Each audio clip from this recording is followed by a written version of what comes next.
Alright folks, I will give you 4 tips and tricks on how to improve your gameplay online and be a better player. I have a few of these videos made already, link in the description below for the whole videos. My first tip is don't punish with a poke. I see this online often. Someone does an unsafe move and instead of fully punishing, they immediately punish with a poke.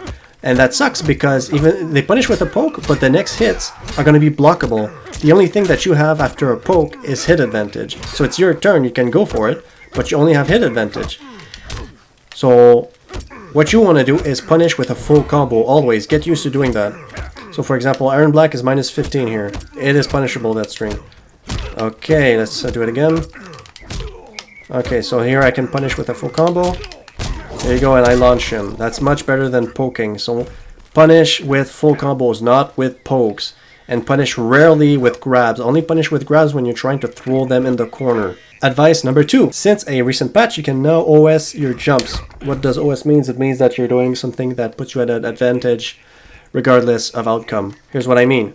You jump, you special cancel. What happened? Look at my inputs on the left. I jump, special cancel. Nothing happened. I special cancel into this here. The shoulder charge. Why does nothing happen? Because now you can do it on block and nothing's going to come out. If you do it on hit, whoops, let's say do it on hit, now it comes out. So you always have an incentive to do the full input. This means that when you jump, I don't want you to just do jump 3. You don't just do that. You do jump 3 and special cancel always. Always do that when you do jump kicks. Because you have nothing to lose, you're not going to get punished, and if you hit, it converts into a full combo.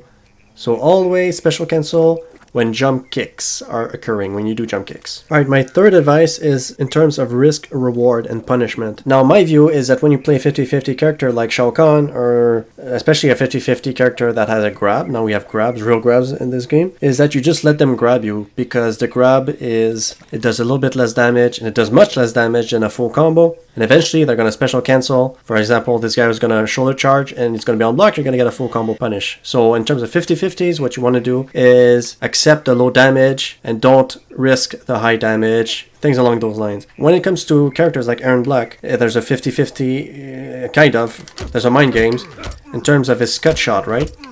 He does this to keep himself safe, and then he amplifies it, and that keeps himself safe. Like that. That's what he does. Sometimes Iron Blocks, they're gonna do this, right? It's a fake. It's because they want you to respect it, respect the potential amplification. But we don't respect shit here. Risk, reward. What happens if Iron Black gets me with a scud shot? A little bit of damage, some tiny weeny damage. What's the damage? Gets me with a scud shot. Ploosh. 70 damage. Alright, let's say he does this now. Thinks I respect his scud shot. So I know the scud shot is coming. Alright, so he did 70 damage. He thinks the scud shot is going to stop me. But then I fully combo his ass. 300 damage. So it's either he gets me 70 damage or I get him full combo. I am willing to accept the 70 damage every single time. Every single time. If I know that sometimes he fakes it. You can fake it, and then as soon as you fake it, I'm going to hit you.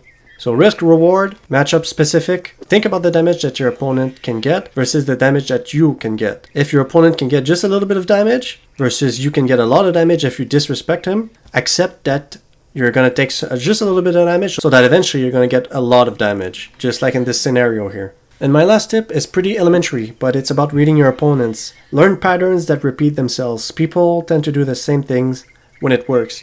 For example, I played a guy who was playing Shao Kahn, and what he would do is that when we were in the corner, I noticed his pattern. He would shoulder charge, and when we were not in the corner, he would grab me. So I knew that this was coming. As soon as I was in the corner, he was too greedy to give up the corner. So he would always shoulder charge. So I knew that when I was in the corner, I made the read. I knew how my opponent played. I knew that this shoulder charge was coming. And I knew that this was coming every single time when we're not in the corner. Or when he was on the other side of the corner. So instead of being cornering me, he was here. I'm like, alright, he's trying to throw me in the corner. I knew the grab was coming. And also I knew that he would never just stagger it. This is minus 12. It's punishable. But since there's a potential follow-up, you're gonna respect it. So learn to read your opponent. When you play with your opponent, people tend to do the same things over and over. They also tend to do things that work. For example, if they do this and it worked the first time, expect them to do it the second time again, because they saw that it worked. They're like, all right, we'll do it again until it doesn't work, and then they change. All right, guys, that's it for these tips. Follow me on Twitch. I stream on YouTube at the moment, but I will switch to Twitch eventually. Follow me on Twitter, where I post interesting clips and captures of my fights, other interesting stuff that happens, and also on TikTok. Peace. Like and subscribe. Bye.